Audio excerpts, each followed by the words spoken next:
Right to education અનુસાર દરેક બાળકને મફત અને ફરજિયાત શિક્ષણ મેળવવાનો અધિકાર છે. તે અન્વયે સમગ્ર શિક્ષા ગેરગઢડા અંતર્ગત 6 વર્ષથી લઈ 19 વર્ષ સુધીના શાળા બહારના તેમજ અધવચ્ચેથી ઉઠી ગયેલા દિવ્યાંગ સહિતના બાળકોનો સર્વે હાથ ધરવામાં આવ્યો છે.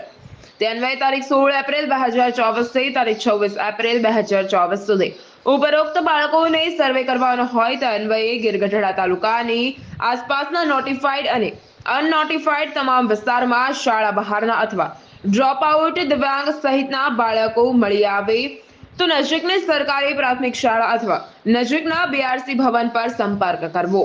આ સર્વેનો હેતુ છે કે રાજ્યમાં અભ્યાસથી વંચિત એક પણ બાળક ન રહેવું જોઈએ. વિશેષ માર્ગદર્શન માટે Gir Gadhada BRC જયસિંહભાઈ Chudasama, block RP જતીનભાઈ જોશી અને ભાવસિંહભાઈનો સંપર્ક કરવા જણાવ્યું છે. અને બીઆરસી ભવન સમગ્ર શિક્ષા સ્ટાફ અને ગીર સોમનાથ જિલ્લાની એનજીઓ સમર્પણ ફાઉન્ડેશન પણ શાળા બહારના બાળકોનો સર્વેમાં સહયોગ આપશે. જગદીશ અદવરિયું, મહાદેવ ન્યૂઝ, ગીર સોમનાથ.